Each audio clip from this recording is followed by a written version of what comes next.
Halo, saya Rudipo dari rudipo.com, Karya Indah Motor, KTM Senen. Hari ini saya mau bicarakan setup motor baru untuk ready to race atau factory setting. Saya akan mulai dari hal-hal penting yang harus kita perhatikan dalam setting motor untuk balap atau untuk persiapan event kompetisi. Kita akan mulai karena motor baru pun ini walaupun datang dari pabrik, kadang setupnya belum sempurna atau belum pas untuk digunakan untuk balap. Kita akan mulai dari jari-jari. Jadi jari-jari kita ini harus benar-benar dicek lagi setiap kali habis pemakaian, harus ketok-ketok, pastikan bunyinya garing. Ini menunjukkan bahwa jari-jari ini kencang. Jika ada yang sember berarti ada yang kendor. Nah, jika satu kendor biasanya sebelahnya akan patah. Ya. Nah, yang nomor 2 ini yang penting juga, yang sering dilupakan ini nih. Ini baut ini gunanya hanya untuk mompa ban. Jadi setelah mau mompa ban dikencengin, setelah selesai mompa ban harus dikendorin. Jadi jika anginnya kurang, ban dalamnya bergerak, tidak akan merobek bunglonnya. Ya. Nah, nomor berikutnya yaitu setiap kali kita habis main motor atau habis balap, baut 4 ini kiri kanan harus dikendorin karena kebanyakan setelah kita jatuh as roda ini rada macet atau banding. Jadi harus kita kendorin baut 4 ini, rodanya diputar lalu direm mendadak atau dijalanin maju lalu direm mendadak. Nah, setelah itu dikencangkan kembali kiri kanan ditorsi. Nah, barulah as roda ini akan ngejepit dengan baik. Jika as roda ini tidak ngejepit dengan baik karena bekas jatuh atau lainnya, maka performa suspensi akan terganggu. Kadang kita seringkali menghadapi atau mengalami hal, waduh suspensi kok berubah jadi keras. Ternyata bukan suspensinya yang masalah, tapi ngebagel di sini, jadi tidak rata penjepitan suspensi dan suspensi akan jadi lebih keras. Jadi harus dikendorin 4 baut ini, kita maju dorong motornya direm mendadak atau suspensi diinjot-injot lalu dikencangkan kembali. Ya. Berikutnya pinch bolt ini sangat sekali penting. Maka itu ditulis di sini ada 17 nano, ini 15 nano. Yang ini memang cuma 15 nano, jadi hanya asal kencang aja. Karena kalau kita terlalu kencang, maka suspensi ini semua mainnya akan terhambat. Jadi suspensi tidak akan bisa meluncur dengan licin, akan terhambat karena ininya terlalu kencang. Nah, ini baut ini juga untuk torsinya lebih jitu, maka harus dikasih anti-seize atau pelumas. Jadi tidak akan menahan atau ngunci. Sebaliknya yang di atas juga ini, nah ini lebih kencang sedikit, tapi tidak terlalu kencang juga. Nah, baut ini seringkali jelek, jadi saya sedang mencoba baut titanium. Semoga dengan baut titanium ini penampilan anti karat dan tetap akan kinclong terus. Yang berikutnya yang sangat penting juga, bearing yang ada di dalam sini. Nah, dari pabrik pun datang bearing ini sangat sedikit sekali gemuknya. Nah, bearing ini sangat penting untuk performa handlebar. Jadi harus kita seringkali atau kalau motor baru saya selalu saya bongkar dan saya gemukkan lagi yang lebih tebal lagi. Nah, jadi ini hal yang penting juga. Nah, lalu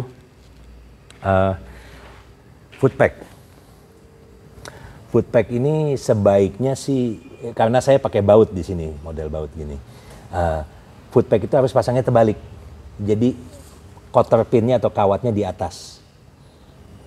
Bautnya masuk dari bawah ke atas, bukan dari atas ke bawah. Jadi kalau kawatnya di bawah, kita kepukul batu, ini kawatnya ada kemungkinan lepas dan pinnya bisa keluar.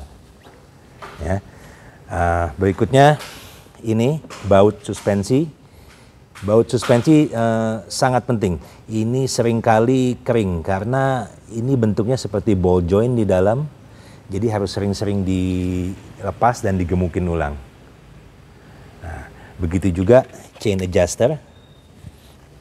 Chain adjuster ini harus bagian baut yang ini harus dikasih pelumas atau kita ada namanya cairan anti-seize compound. Jadi mencegah baut macet atau ngunci. Nah ini karena sering kita adjust untuk chain kan. Berikutnya di sini juga rantai. Nah, motor KTM baru itu ada quick release-nya atau link di sini untuk pengikat. Nah, untuk menghindari kepukul pengikat itu saya balik. Jadi masuknya biasanya kan dari dalam keluar baru dikancing di sini. Kancingnya saya balik di dalam. Jadi kemungkinan untuk kepukul dan copot itu lebih kecil. Di samping itu juga kita harus jangan lupa baut shifter ini harus di Loctite. Nah, itu seringkali baut itu lepas dan kalau baut itu lepas persneleng kita hilang akan menjadi masalah yang besar. Nah, lalu yang terakhir jangan lupa setting sag. Sag penting sekali performanya untuk performa suspensi. Jadi kita harus fokuskan mendapatkan sag yang benar untuk mendapatkan performa suspensi yang baik. Jadi setelah kita sag itu kita ukur sebelum motor berjalan. Jadi setelah motor berjalan kita mainkan lagi di kompresi dan rebound. Jadi itu dua hal berbeda. Sekarang saya ingin membicarakan mengenai modifikasi motor saya. Saya sudah sekitar 5 tahun tidak mengendarai motor 2 tak, jadi tahun ini saya ingin beralih ke 2 tak karena banyak barang-barang yang harus saya tes di motor ini, jadi saya bisa melayani feedback ke customer dengan lebih baik. Sangat berbeda dengan 4 tak yang selama ini saya geluti. 2 tak ini sedikit lebih agresif dan KTM 300 EXC ini tahun 2020 sedikit terlalu agresif dan kurang nyaman bagi saya. Jadi dari motor 2 tak ini untuk menyesuaikan karakter 4 tak yang biasa saya ini, yang saya kendarai, jadi saya ingin membuat motor ini menjadi 3 tak. Nah, modifikasi-modifikasi yang saya lakukan, yang utama ini di luar performa ya, untuk pelindung dan lain-lainnya untuk mengikuti event Black Parade ini. Saya menggunakan fork protector. Saya berusaha menggunakan dari plastik karena ingin tetap memanfaatkan keringanan 2 tak tanpa menambah beban terlalu banyak. Ini plastik TM Design ini terkenal dengan kualitas plastiknya yang keras dan boleh dibilang indestructible. Saya menggunakan pelindung ini di depan. Dan juga radiator guard. Saya menggunakan radiator guard dari KTM Power Part yang juga terbuat dari plastik, tapi walaupun penampilannya mirip dengan orisinilnya yang hanya cover aja, ini terbuat dari ada tulangnya, plastik yang cukup keras di samping, dan juga ada pendukungnya di sini batangan. Jadi bisa menahan impact. Saya menggunakan alternatif ini untuk weight saving. Juga jangan lupa tarikan depan. Di samping itu juga saya masang produk dari Moto Minded agar penampilan kabel saya di dalam juga dan headlightnya akan lebih baik. Untuk performa saya menggunakan Scott Steering Damper. 2 tak sangat sulit sekali dikendarai jika tanpa steering damper ini karena depannya terlalu ringan handlebarnya. Saya sengaja menggunakan Scott Steering Damper ini pasangnya di atas handlebar, bukan di underbar, karena saya lebih nyaman mengendarai motor saat berdiri dengan posisi attack atau nunduk. Nah, jadi stangnya pun saya ganti yang rendah, jadi saya juga tingginya nggak terlalu tinggi sekali, hanya 170. Jadi saat berdiri itu saya ingin bisa menekan roda depan, jadi saya usahakan posisi rendah, dengan handlebar yang rendah juga, tanpa racer. Lalu berikutnya skid plate. Kita bisa lihat skid plate ini dari TM Design, ketebalannya berbeda. Kita bisa bandingkan dengan orinya yang sangat tipis dan juga hanya sampai bawah aja. Ini sampai atas. Samping itu juga KTM 2020 ini selangnya ini diganti menjadi plastik. Jadi sudah ada beberapa motor yang selangnya ini jatuh kepukul batu patah karena plastik. Jadi saya ganti dengan factory edition terbuat dari aluminium sama seperti 2018 dan 19. Juga saya pasangkan filter khusus dari Zip Tie Racing.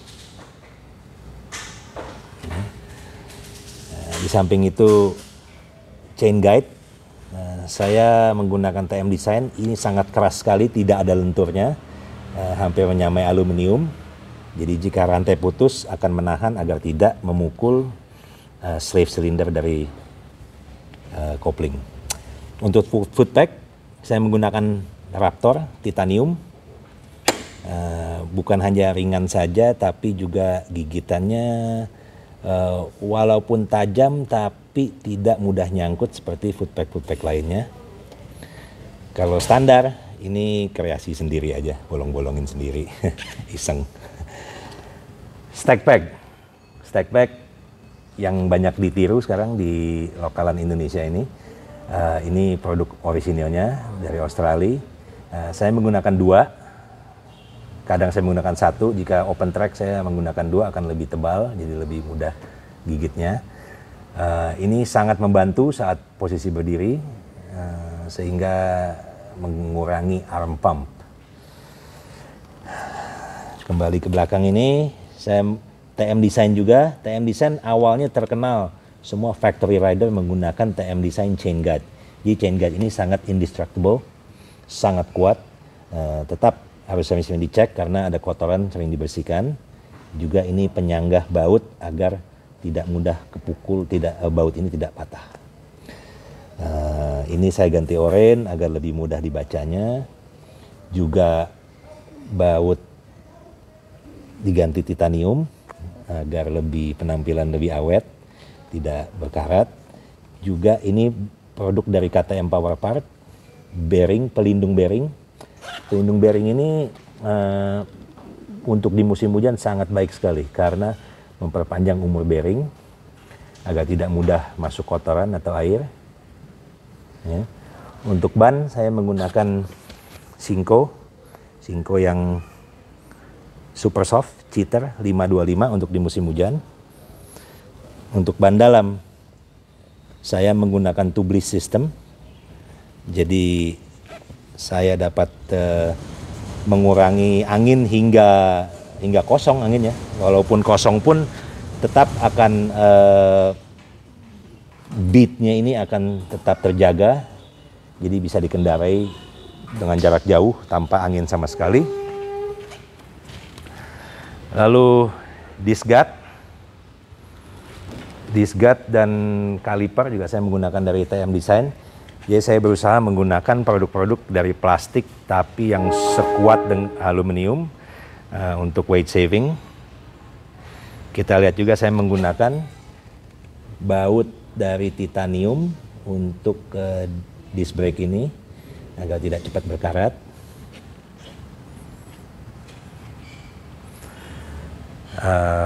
Knalpot.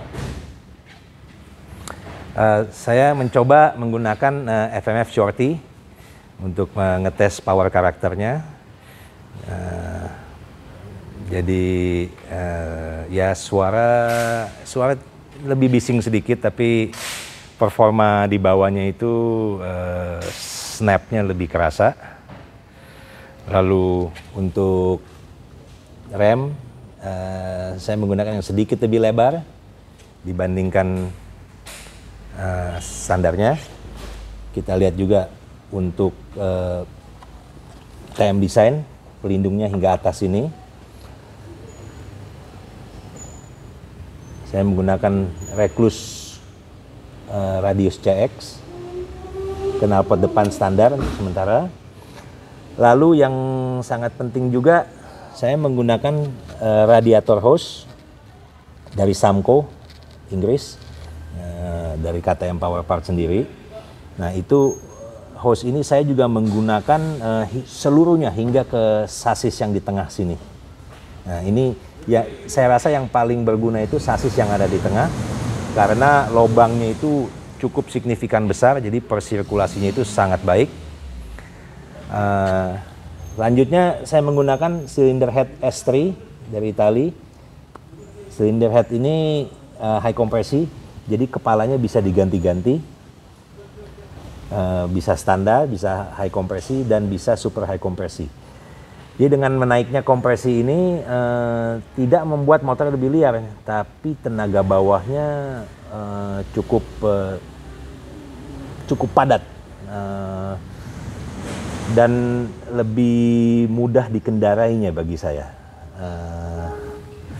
Lalu ditambah juga saya menggunakan V-Force-nya, menggunakan reed-nya saya menggunakan V-Force agar transisi dari low to mid-nya lebih smooth, dan jika saya ingin sedikit lebih agresif, sentakannya akan lebih mudah dikontrol. Untuk 4 tak, pengaruh yang paling besar untuk settingnya itu di power valve sini. Nah di sini ada bautnya bisa diputar, ada baut segi 4. Nah, jika kita putar ke dalam, maka pernya itu semakin menekan, maka power akan terasa lebih halus. Jika kita putar keluar, maka per akan tekanannya lebih berkurang, maka power akan lebih agresif sedikit. Nah, di samping itu di dalam power valve itu terdapat per. Nah, ini yang hijau ini keras, kuning sedang, dan merah itu saya nggak ada stoknya. Merah itu yang paling ringan. Nah, yang standarnya di motor itu yang kuning. Nah, untuk lebih agresif atau lebih ringan untuk pergerakan power valve-nya, maka kita bisa mengganti yang merah, tapi biasanya untuk motocross atau untuk traksi yang lebih bagus. Nah, untuk lebih lembut saya mengganti dengan yang agak keras, yang hijau ini, sehingga power bisa lebih halus. Nah, setelah ganti per hijau, kita bisa sesuaikan, kita putar ini ke dalam atau keluar. Putarnya nggak usah banyak-banyak, tapi setengah putaran sampai seperempat putaran aja. Nah, di samping itu, saya juga di magnetnya saya pasangkan bandul. Nah, bandul ini ada 3 ukuran. Nah, jadi dengan bandul ini motor perputarannya akan lebih, magnetnya akan lebih berat, jadi torsi bawah akan terasa penambahannya, membuat motor lebih mudah dikontrol di single track. Nah, ini yang sangat penting. JD jetting ini untuk mengatur bensin. Jadi saya bisa mengoverride bensin ini untuk seperti mempunyai ratusan spuyer, kombinasi spuyer ini. Nah, karena silinder head sudah dimodifikasi, maka